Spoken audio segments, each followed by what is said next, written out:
Muito bom dia, agronegócio. Sexta-feira, 5 de abril de 2024, são 8 horas, 17 minutos pelo horário oficial de Brasília. Sejam bem-vindos à nossa abertura de mercado, notícias, preços, entrevistas, tudo aquilo que você precisa saber para começar o seu dia estando bem informados. Juntos, nós vamos construindo aqui a nossa abertura de mercado. A sua participação é muito importante, então vá mandando as suas mensagens, perguntas, dúvidas, críticas e sugestões. A gente quer te ouvir, a gente quer saber como é que a sua sexta-feira está começando e mais do que isso, que tipo de informação você precisa para começar o seu dia. Hoje a gente vai falar sobre a possibilidade de troca do comando na Petrobras.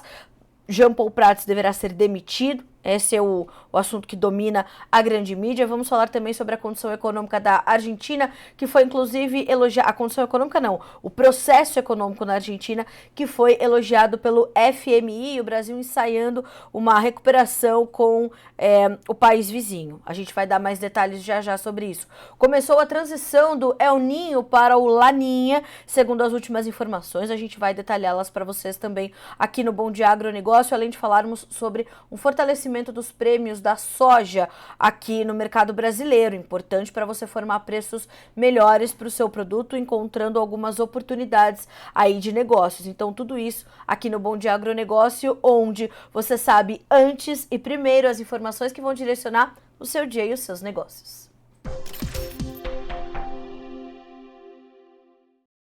E para isso a gente começa checando as bolsas internacionais que já estão em funcionamento. A gente vai direto para Chicago, onde a soja continua caminhando ali lateralizado, né? A gente tem 11 dólares e 82 centes por bushel na soja, de 11 dólares e 82 centes por bushel e uma alta de 0,2%. O milho 4 dólares e 38, 0,8% de ganho. O trigo 3,3% de alta, quem se destaca nesta sexta-feira. 3,3% de alta, o trigo na Bolsa de Chicago, 5 dólares e 74 centes por bushel. Nós vamos checar ainda óleo de soja subindo, tem 0,6% de alta para 48 centes mais 42 por libra-peso, e o farelo de soja ainda em queda, mas uma queda tímida de 0,1% para 333 dólares e 15 centavos por libra-peso. Vamos à Bolsa de Nova York, onde o café realiza um pouquinho de lucros depois de toda a alta dos últimos dias, 0,1% de baixa para 2 dólares e 6 mais 57 por libra-peso. O açúcar, 22 centes mais 28 por libra e 0,4% de queda também. Algodão também recuando, de lado o algodão, 0,02% de baixa para 87 centes mais 14 por libra-peso. E com o petróleo a gente começa a checar os demais grupos de commodities. O petróleo volta a subir, 0,06% de alta no WTI, 86 dólares e 61 centavos por barril. O Brent, 90 dólares e 87 centavos por barril, então chegou aos 90 e superou. Vejamos agora se o Brent se mantém neste patamar, 0,3% de alta. Gás natural, 1,3% de ganho. Ouro, 0,1% de alta. Prata recuando, 1,5% de baixa, também realizando lucros. Subiu bem nessa semana o mercado da prata. E o cobre tem 0,6% de baixa nesse momento, enquanto o dólar index, no seu caminhar, registra uma leve alta de 0,1% para 104.035 pontos. Estamos acompanhando o dólar index, índice dólar, frente a uma cesta de outras moedas. Lembra você mais uma vez que desde ontem, então ontem e hoje, fechada a Bolsa de Dalian, mercado futuro na China, onde é feriado. É um feriado ali destinado aos antepassados, enfim, então estamos ali com feriado na China. Os negócios serão retomados no início da próxima semana, na segunda-feira. 8 horas mais 21 minutos pelo horário oficial de Brasília. Dados os preços, os mercados em andamento, vamos checar as manchetes de hoje, vamos às nossas notícias da manhã.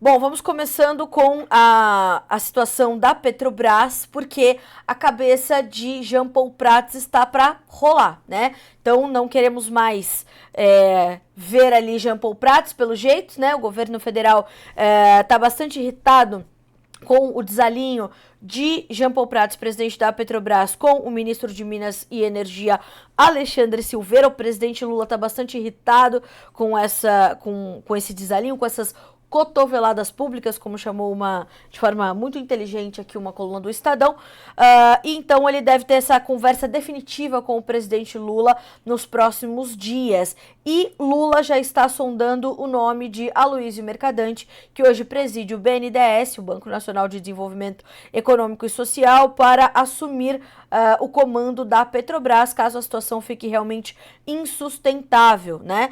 Interlocutores de Lula no Palácio do Planalto disseram ao Estadão que Mercadante já aceitou substituir o presidente da Petrobras, Jean Paul Prats, se ele não for mesmo ficar no cargo. Prats terá uma conversa definitiva com o presidente nos próximos dias. O presidente da Petrobras ficou irritado com entrevistas do ministro de Minas e Energia, Alexandre Silveira, criticando sua posição sobre o pagamento de dividendos extraordinários da Petrobras. A crise se agravou e Lula não escondeu a contrariedade com as cotoveladas públicas entre os seus dois pares ali, entre os dois auxiliares. Mercadante já, inclusive, ligou para Prats, afirmando que Lula sondou o seu nome para assumir a Petrobras, né?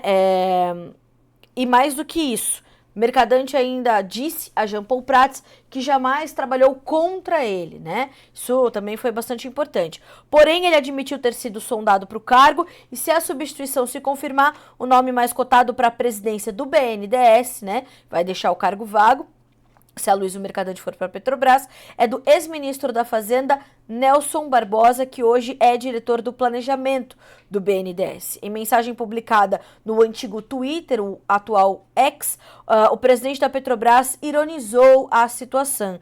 Jean Paul vai sair da Petrobras? Acho que após as 22. Vai para casa jantar e amanhã, às 7h09, ele estará de volta à empresa, pois sempre tem a agenda cheia, fecha aspas, para o presidente da Petrobras. Silveira, ministro de Minas e Energia, e Prats não se entendem há tempos e a crise se agravou por conta da divergência em torno da distribuição de dividendos extraordinários da Petrobras. Como mostrou o Estadão, o ministro Fernando Haddad da Fazenda se posicionou ao lado de Jean Paul Prats em defesa do pagamento de remuneração extra aos acionistas da Petrobras. Mas quem ganhou a guerra, ao menos até agora, foram não só o ministro Alexandre Silveira, mas também o ministro da Casa Civil, Rui Costa. E ainda sobre a Petrobras, a CVM, né, a Comissão de Valores Mobiliários, iniciou ontem, quinta-feira, um processo administrativo para analisar notícias e fatos relevantes à Petrobras, que tem sido alvo de especulações justamente na troca do comando e sobre a distribuição desses dividendos extraordinários. O processo foi aberto através da Gerência de Acompanhamento de Empresas 1 da Superintendência de Relações com Empresas. Apesar da abertura das investigações, não se tem quais informações são alvo do processo que trata da supervisão de notícias, fatos relevantes e comunicados, mas é comum que a CVM inicie questionamentos à empresa em casos como esse. O desenrolar do processo vai depender de novos acontecimentos e da interpretação do regulador que assumir esta investigação. Esse tipo de processo questiona a demora de empresas em se posicionar sobre notícias que impactam o valor das ações. Por isso a CVM está ali no caso. Não podemos esquecer que foi a Petrobras, o ninho, que depois provocou a disseminação do Petrolão, um dos maiores esquemas de corrupção da história do Brasil. 8h26 pelo horário oficial de Brasília. A gente continua falando de política, mas agora a gente vai para Argentina, onde o FMI está monitorando o governo de Javier Milei bem de pertinho, uma vez que a Argentina, um dos principais devedores ali do FMI, tem dificuldades para pagar suas dívidas, até porque nos últimos anos foi assolada, né, por um governo bastante incompetente em tratar da situação econômica da Argentina, que foi se degringolando, né, e os pagamentos ficaram para trás por conta de razões óbvias. E agora o FMI, o Fundo Monetário Internacional, disse que a inflação da Argentina está caindo mais rapidamente do que o previsto e outros indicadores econômicos continuam a melhorar, com ambas as partes permanecendo engajadas no contexto do atual programa de 44 bilhões de dólares, abre aspas, para a porta-voz do FMI, Julie Kozak, em uma entrevista coletiva de imprensa. A inflação está caindo mais rápido do que o previsto e os indicadores de mercado, como o gap, que é o de câmbio, né, e os spreads soberanos continuam a melhorar. Então, essa condição da Argentina, ela está muito conectada, claro, ao governo de Javier Milei, a medidas muito austeras que ele tem emplacado desde que tomou posse em 10 de dezembro do ano passado, mas mais do que isso, medidas que ele tenta, de fato, implementar e ainda enfrenta uma série de resistências. Então nós vimos que as medidas estão sempre sendo ali, né, tratadas com muita austeridade. A questão econômica da Argentina, a saúde econômica da Argentina é um ponto de muita preocupação para o mundo todo, né? A população da Argentina sofrendo duramente. Então, agora o que o mercado observa é justamente a continuidade destas medidas que estão sendo ali colocadas pelo governo de Javier Milei.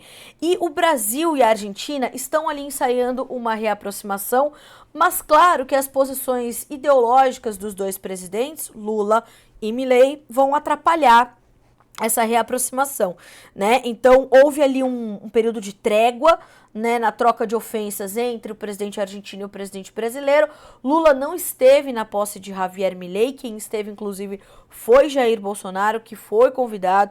O filho de Jair Bolsonaro, Eduardo Bolsonaro, acompanhou a posse, e não só, mas o pleito na Argentina, no dia da vitória estava em Buenos Aires. Então, há uma ligação, né, há uma identificação política muito forte de Milei com o ex-presidente Jair Bolsonaro e nenhuma com o presidente Lula. Mas, contabilizando o papel que tem o Brasil e o papel que tem a Argentina na América do Sul, inclusive para a saúde do continente, é completamente importante que haja esse entendimento, né? Haja uma reaproximação. Pois bem, os primeiros 100 dias de Javier Milei como presidente da Argentina foram insuficientes para estabelecer uma aproximação e deslanchar o relacionamento entre os dois países. A relação entre os líderes e rivais, deteriorada por agressões e ofensas no ano passado, segue congelada, cercada de desconfiança.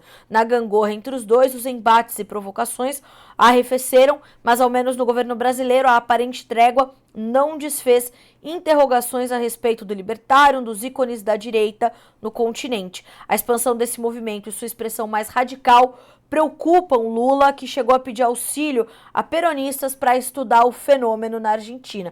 Como é que o inimigo vai estudar, né, o outro? Impossível, né? Então não dá para que peronistas ajudem Lula e não tenham nenhuma ideologia nessa ajuda a estudar o fenômeno Javier Milei. Porque tal qual aconteceu com o Brasil, né, quando o Jair Bolsonaro assumiu o governo, a situação é muito semelhante. O Brasil também estava numa situação, claro, não igual à da Argentina, porque o que Alberto Fernandes e principalmente Cristina Kirchner fizeram com aquele país é um descalabro, mas estávamos numa situação difícil. Paulo Guedes ajudou a botar o país nos trilhos com medidas austeras também, tal qual Javier Milei tem feito com a sua equipe econômica na Argentina. 8h31 pelo horário oficial de Brasília. Ainda falando de questões políticas, mas agora completamente voltadas ao agronegócio e ao agronegócio brasileiro, é uma notícia que, a princípio, parece ser bastante positiva. É preciso entendermos como isso vai na prática funcionar, porque o Ministério da Agricultura deve lançar ainda neste ano um protocolo único para o registro de defensivos agrícolas e químicos e biológicos, o que é mais importante, eliminando a duplicidade na apresentação da documentação exigida das empresas do setor. Atualmente, nos dois casos, os pedidos precisam ser apresentados, além do Ministério da Agricultura, no IBAMA, no Instituto Brasileiro de Meio Ambiente, que avalia o impacto ambiental dos produtos, e na Anvisa, que é a Agência Nacional de Vigilância Sanitária, que avalia a toxicidade para humanos. Mais do que isso, né, disse a chefe de divisão de registros de produtos formulados do Ministério da Agricultura, Tatiane Nascimento, durante um evento chamado Biological Summit em São Paulo. Por mais que cada órgão tenha o seu viés, há estudos que precisam ser entregues aos três, porque todos precisam daquelas mesmas informações para fazer as suas análises. E não faz sentido as empresas terem que entregar ao governo 3 vezes a mesma informação.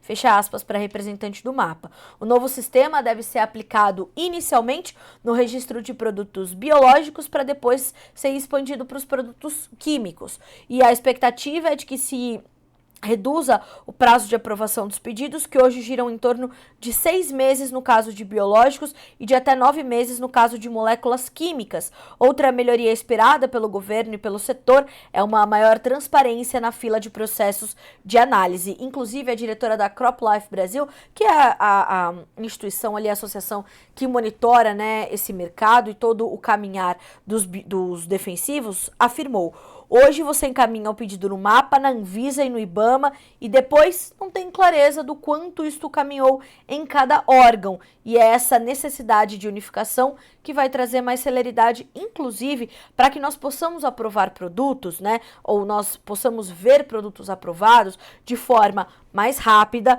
mais ágil, mais célere, mas ainda com muita responsabilidade, o que vai justificar muitas perguntas que são feitas em torno de os Estados Unidos não usam mais esse produto há anos, o Japão não usa mais há anos, a Europa não usa mais há anos. Por quê? Porque os órgãos por lá têm uma maior celeridade e por isso nós não temos o mesmo tempo de uso de cada produto. Então, é diferente, fora a condição de ser este um país tropical, com condições de clima completamente diferentes e que vão também exigir produtos diferentes. Isso ajuda. Eu falei bem cedinho com um diretor de uma empresa de defensivos e ele me disse: Carla, o que eu espero é que de fato a burocracia seja reduzida e a gente possa avançar com mais celeridade na aprovação de produtos que vão continuar beneficiando o produtor brasileiro. São 8h34 pelo horário oficial de Brasília. Chegou a hora da gente conferir os relatos que vocês nos enviam aqui no nosso Momento Fala Produtor, vídeos que mostram as realidades do agronegócio brasileiro. Olha lá, tá vendo? Vai lá, o lugar tá mais fundo lá. Vai. Eita, pegou fogo! É o filho ali. Caramba! É, pai, eu não trabalho não. Ficou dentro d'água. Dentro da água. Caiu dentro da água. Caiu dentro d'água, ele vai na água e pega choque. Todo dia que ele passa, esse filho Olha lá, ó. aqui na hora do ônibus. Ó, Nelo. Sai da água aí, sai da água. Sai da água. Sai da água, que tá caindo. Olha. Ó. O Pedro acaba e o boia. O Pedro ganha emprego, mas não entra. Olha. E vai vir pra cá esse fogo.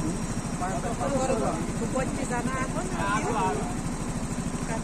Olha. Lá não vai muito. É fogo, pai. Ele quebrou os times dele lá. Olha aquele cara lá de pé, olha. Cheguei cara lá de pé lá, olha. Ele tem que sair da água. Não, ali não tem jeito não.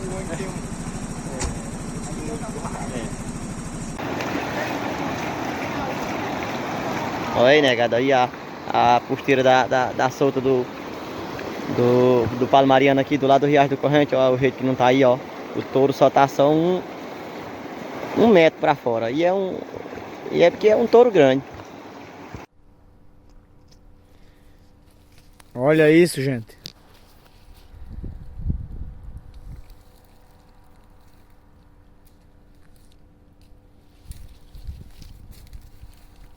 Essa área aqui tá cerca de 40 dias sem chuva.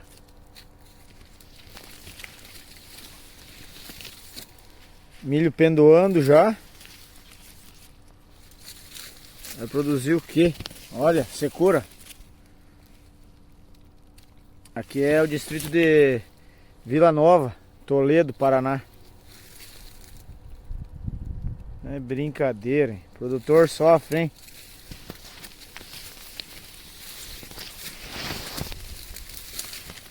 Olha.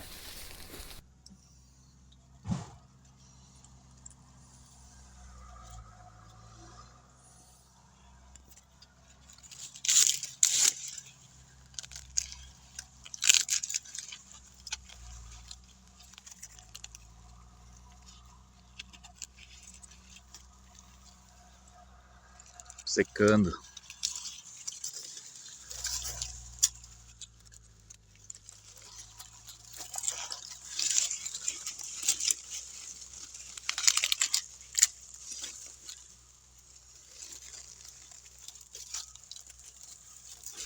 Sem chuva não tem o que cresce.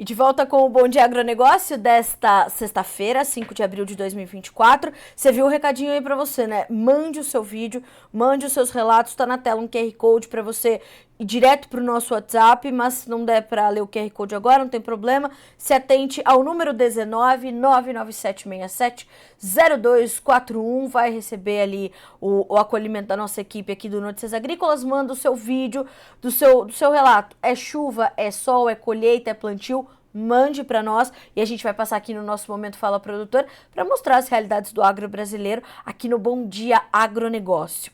Agora, às 8 horas e 38 minutos, pelo horário oficial de Brasília, a gente vai começar a entender um pouco mais de em que pé está a reforma tributária e, mais do que isso, como as discussões em torno das questões ligadas ao agronegócio estão acontecendo. Pauta para a gente tratar agora no nosso quadro de entrevistas aqui no Bom Dia Agronegócio.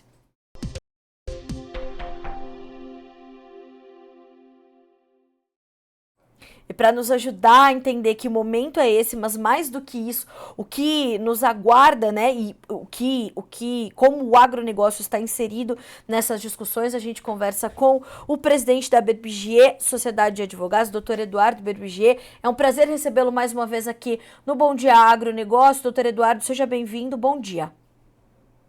Bom dia, Carla. É um prazer mais uma vez falar com o Bom Dia Agronegócio. Obrigado por nós é que agradecemos pelo senhor aceitar o nosso convite. Para nós é importantíssimo ter a sua experiência para nos ajudar a entender que momento é esse da reforma tributária, um dos assuntos que domina o noticiário desde o início do ano. Como é que o senhor tem visto o caminhar desta reforma? Primeiro de uma forma mais ampla, depois a gente traz uma lupa voltada ao setor. Doutor Eduardo. Bom dia, Carla. É um prazer falar mais uma vez contigo e com os telespectadores e ouvintes do Bom Dia Agronegócio. Muito obrigado por mais esse convite. Bom, nós vemos com muita preocupação essa reforma tributária, né? Primeiro porque ela é muito confusa.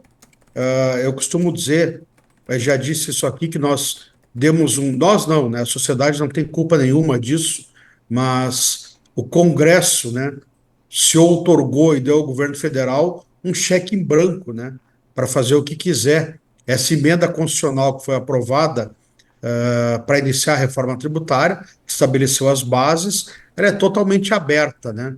Então, o que nós vimos até agora, de início, é que nós vamos ter aumento de tributos, nós vemos aí uma certa ingenuidade dos parlamentares, não, porque eles sabem muito bem o que eles estão fazendo, mas de algumas lideranças empresariais dizendo que vão fazer o possível para ter redução de carga tributária. Isso não vai acontecer. Eu tenho dito, podem me cobrar isso, e a gente dá dados objetivos para mostrar que não tem como acontecer essa redução, principalmente no setor do agro.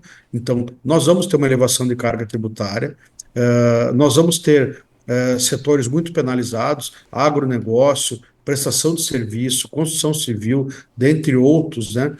Foram feitos aí vários estudos, uma consultoria muito séria aqui no Brasil, fez um estudo de fôlego com mais de 1.300 empresas, uma por uma, não foi uma amostragem, não foi um estudo leviano, e viu que 93% das empresas às quais ela atende, e vários segmentos, terão aumento de carga tributária.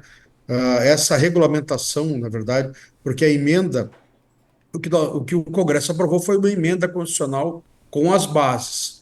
Agora o Congresso diz que mais de 70 itens precisam de regulamentação.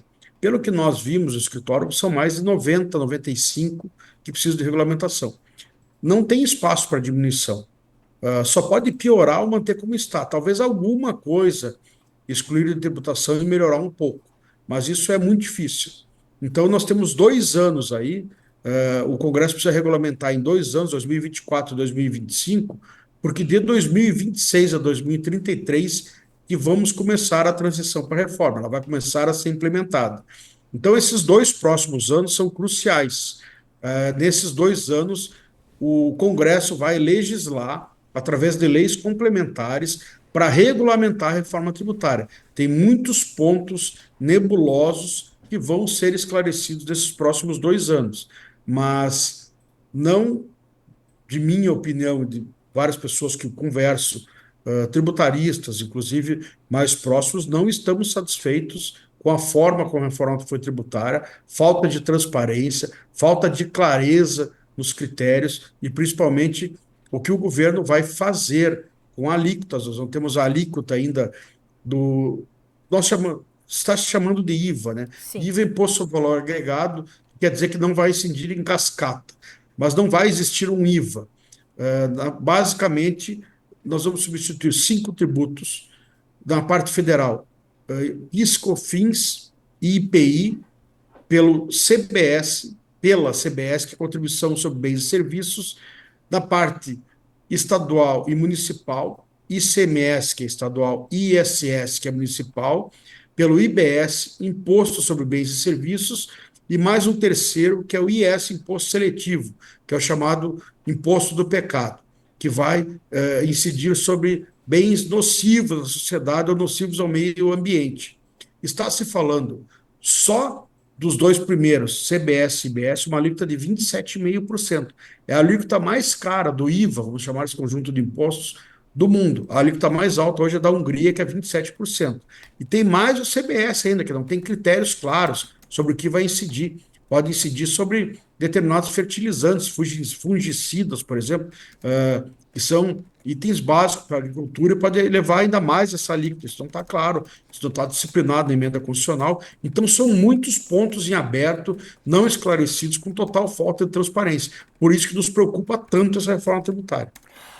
Doutor Eduardo, o que lhe preocupa mais? A possibilidade de tudo isso acabar sendo tratado de forma tal que para a sociedade não pareça, mas seja um considerável aumento de carga tributária, ou mais do que isso venha não só esse aumento de carga tributária, mas somado a porque hoje o que nós temos é um verdadeiro labirinto tributário no país. É muito difícil entender o cenário de tributos desse país, né? Como é que o senhor vê a mudança disso na reforma? Porque também se propunha isso, ou se pedia, se pleiteava isso, que fosse desburocratizado, que fosse simplificado. Mas como o senhor está nos trazendo aqui, com essa preocupação e principalmente essa falta de transparência, me parece que talvez esse objetivo a gente não consiga alcançar, não? Veja bem, Carlos, você tem toda a razão. Que nós precisamos de um sistema mais simples, isso é um consenso na sociedade. Só que num primeiro momento vai ser pior, porque nós vamos conviver com 2 sistemas, de 2026 a 2033. O atual e mais o novo, que vai entrando aos poucos, e as empresas, as pessoas vão ter que lidar com os 2 sistemas durante 7 anos. Quer dizer, então vai ser bem pior.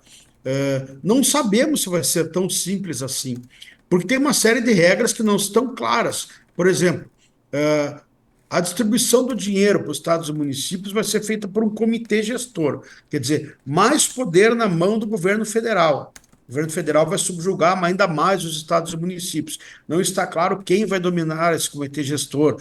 Dizem que vão ter representantes dos estados, municípios, mas o governo federal que vai controlar. Vão ter senadores para fazer a mediação, ou o governo vai indicar pessoas, funcionários para esse comitê, quer dizer, nada disso está claro. Outra coisa, por que nós falamos do aumento de carga para o agronegócio? Por isso que eu digo que, às vezes, há uma certa ingenuidade ou falta de conhecimento de alguns líderes do agronegócio. Hoje, a carga média, vamos falar em tributos federais e estaduais, para o agronegócio, é em torno de 4%. Vai ter pessoas que vão dizer, determinado gado em pé ou alguma coisa pode pagar mais. são exceções. Na regra, na média, o produto agropecuário paga em torno de 4% de PIS, COFINS e ICMS, porque muitas atividades são isentas. Grande parte da soja, milho, trigo tem isenção de PIS, COFINS e ICMS. Então, na média, paga-se em torno de 3,8%, 4%. Certo. Comemorou-se muito, porque insumos e produtos agropecuários, e veja bem, nem conceituaram o que é insumos e produtos agropecuários. Pode ser que algumas coisas fiquem fora Isso e é paga a sério. alíquota cheia. Não tem conceito. Mas digamos que entre tudo isso, tem redução de 60%. Vamos pensar aqui com a calma necessária. Se nós tivermos uma alíquota de 27,5% e pagarmos com redução de 60%, 40% dessa alíquota é 11%. Então, ainda assim, significa quase 3 vezes do que se paga hoje. Então, está faltando esses cálculos, essa análise. Se comemorou cesta básica, vai ter alíquota zero.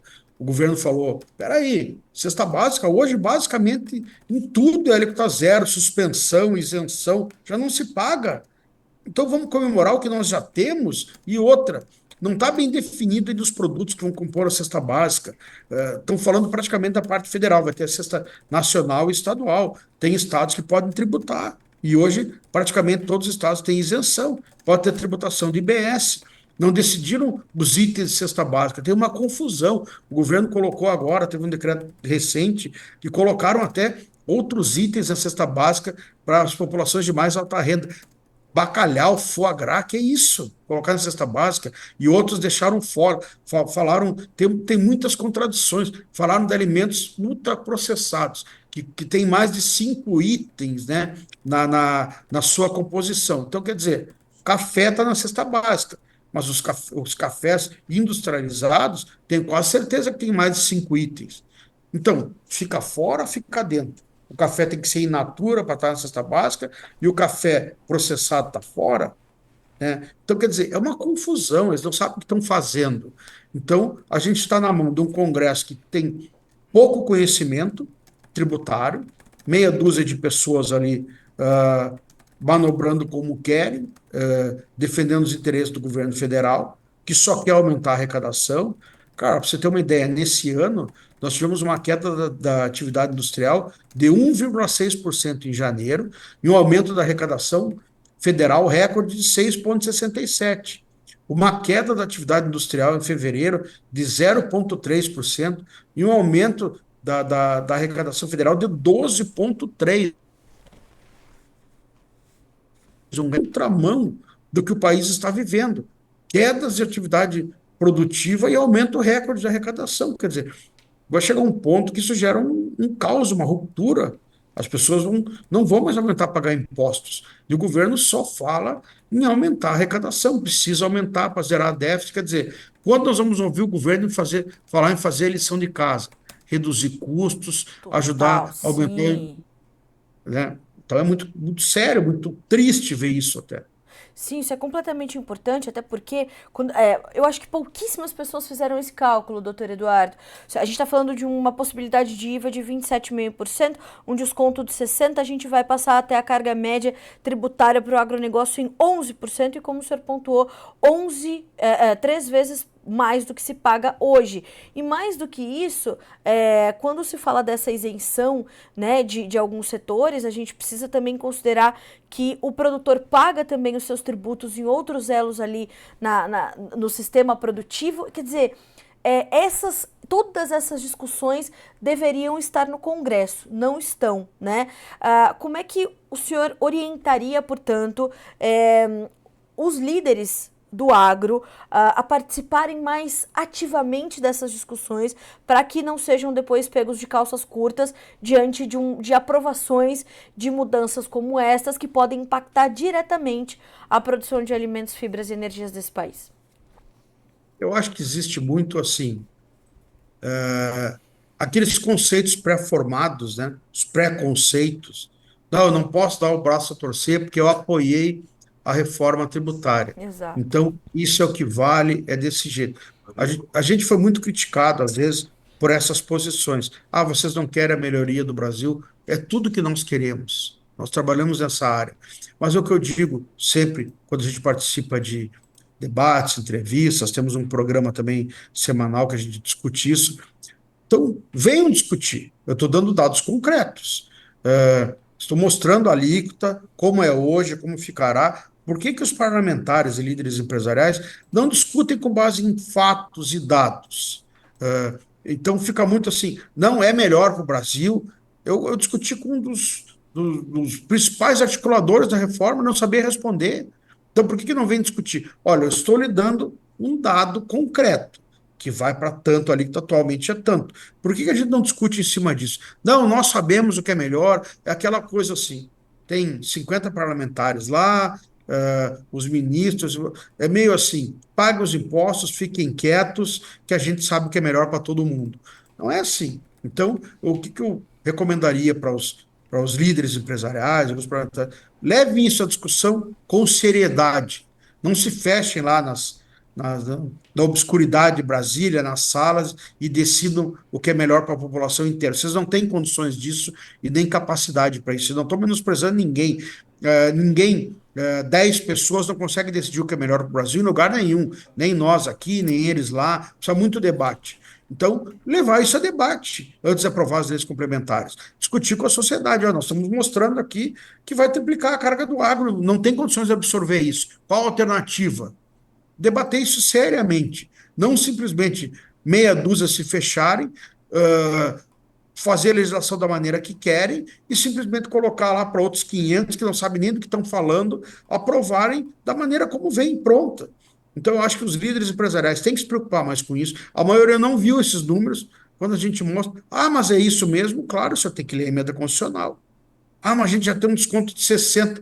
Sim, mas atualmente o senhor tem de 95%, 90%.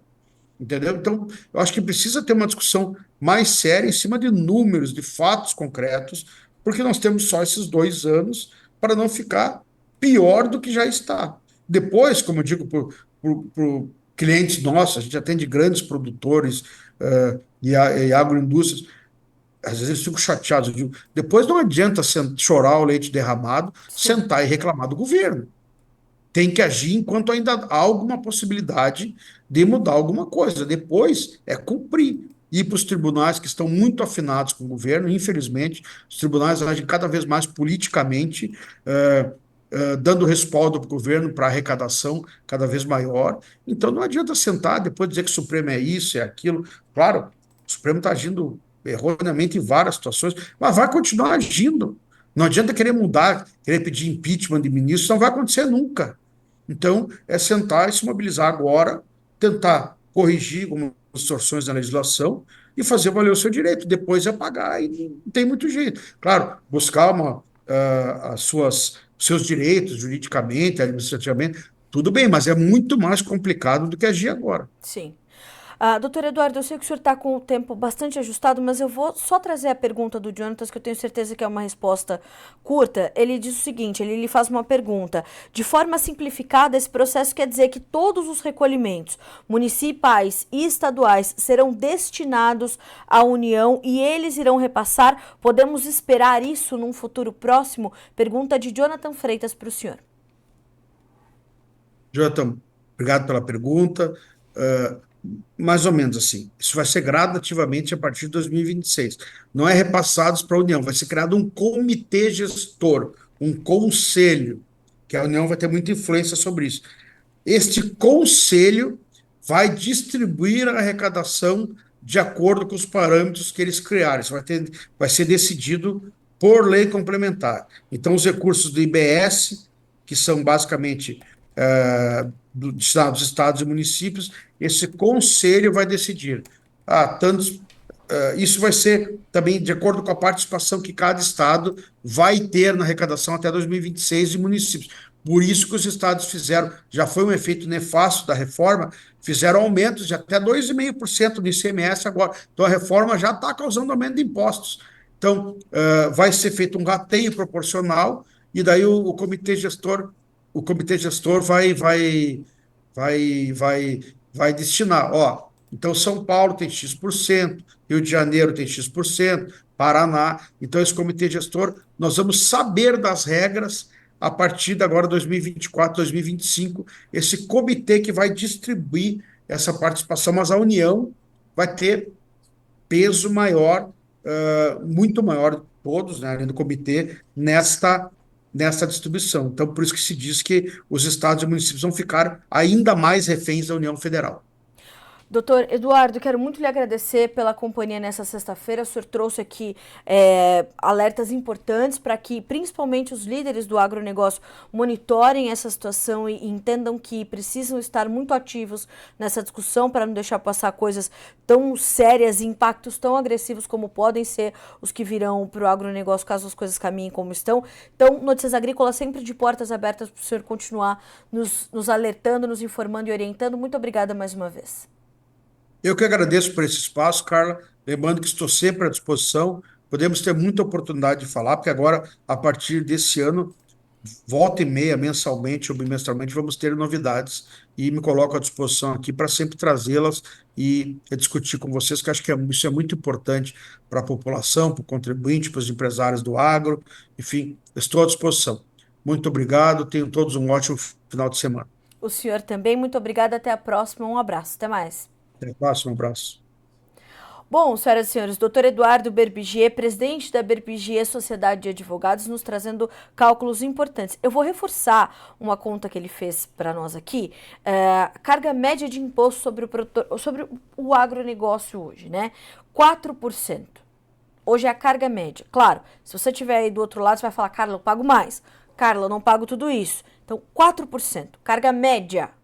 Se nós chegarmos ao IVA, né, que é quase que uma unificação ali de alguns impostos, e alcançarmos os 27,5%, como está sendo previsto até este momento, e o agronegócio ainda ter um desconto que já está sendo celebrado, né, por quem está ali querendo conduzir essa situação de 60%, a gente está falando ainda de 11% que vai ser a sua carga média a partir de 2026, portanto.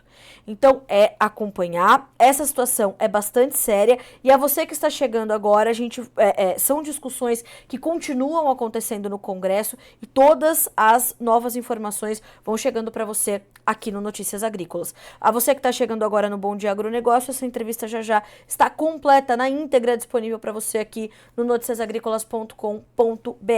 8h59 pelo horário oficial de Brasília. Uma outra informação importante: o processo de transição do El Niño para o Laninha já começou, segundo informa a consultoria climática Metsul. O mês de abril se iniciou com condições de El Niño ainda presentes no Oceano Pacífico Equatorial, mas o aquecimento da faixa equatorial do maior oceano mundial, que teve início em junho do ano passado, está com os dias contados. Tchau, tchau, El Niño, olá, Laninha. Era uma preocupação no radar, está se confirmando e já tem Laninha confirmado, portanto. Segundo a Metsul, o El Niño enfraquece de forma gradual desde o começo deste ano e a tendência é de que o evento, o fenômeno climático 2023-24, chegue ao fim já nas próximas semanas, no mais tardar em meados de maio, conforme o último boletim da NOAA, que é a Administração Nacional de Oceanos e Atmosfera dos Estados Unidos, como o INMET para nós, a Agência de Tempo e Clima do governo americano. A anomalia de temperatura da superfície do mar na chamada região Ninho 3.4, que é uma das principais de avaliação para os fenômenos tanto El Niño quanto Laninha, no Pacífico Equatorial Centro-Leste, estava em 1 grau Celsius. Essa é a região, de novo, designada oficialmente para se verificar se há El Niño ou Laninha em andamento. O valor de 1 grau Celsius significa ainda um estado de El Niño presente no limite de fraco a moderado. Já na região do Pacífico Equatorial Leste, nos litorais do Peru e do Equador, conhecida como Ninho 1+2, a temperatura do mar já está mais fria do que a média, menos 0,4 graus Celsius. Segundo a Metsul, na prática, isso é um indicativo de que águas mais frias nas profundezas do Pacífico começaram a emergir na superfície, dando início ao processo que deve levar a um evento de Laninha. Conforme a Metsul, há muito mais água fria do que na média da subsuperfície, que vai alcançar a superfície do oceano no decorrer deste outono, para o Brasil, para o hemisfério sul, formando uma língua de águas mais frias do que a média na faixa equatorial, levando muito provavelmente a um evento de Laninha a partir da metade de 2024.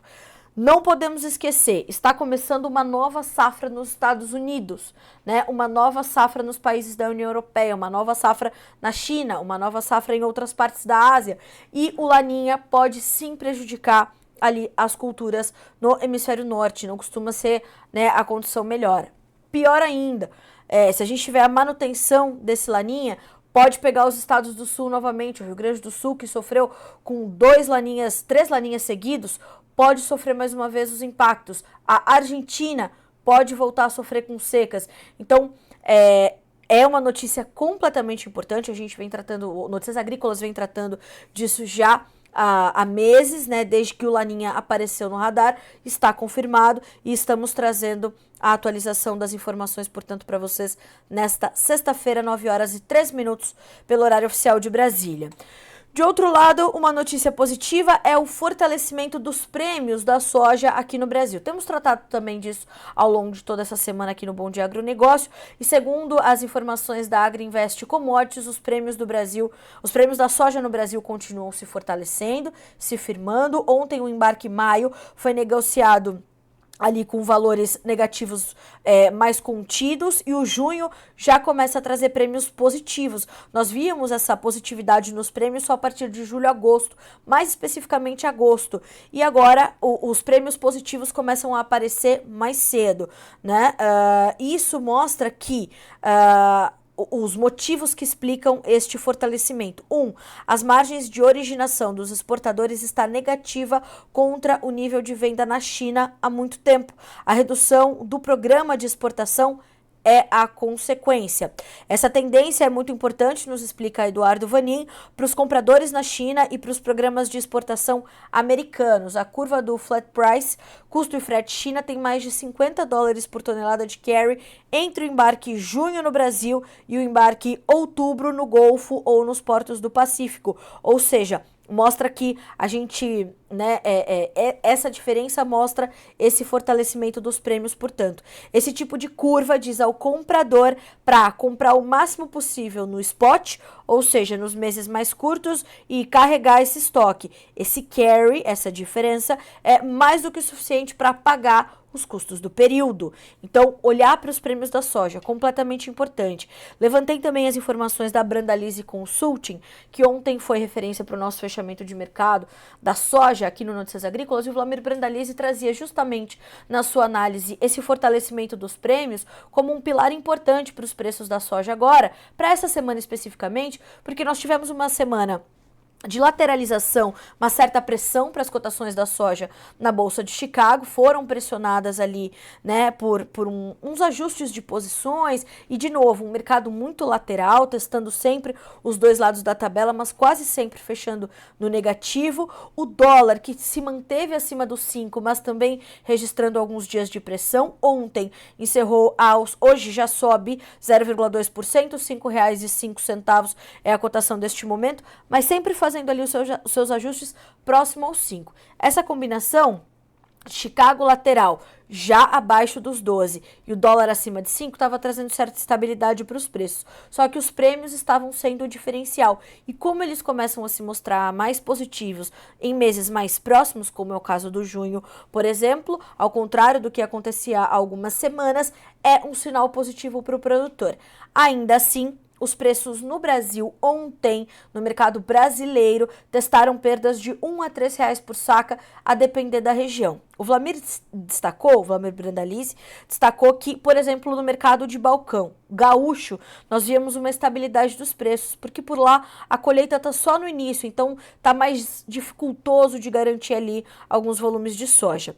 Agora, para outros mercados de balcão, né, regionalizados também, essas baixas de R$ 1 a R$ 3 nos preços. E mais do que isso, também essa redução no balcão, porque o Porto sentiu um pouquinho mais, sentiu ali uma queda nos preços. Mas ainda assim, os prêmios têm sido um pilar importante de suporte para as cotações e continuam se firmando aqui no Brasil.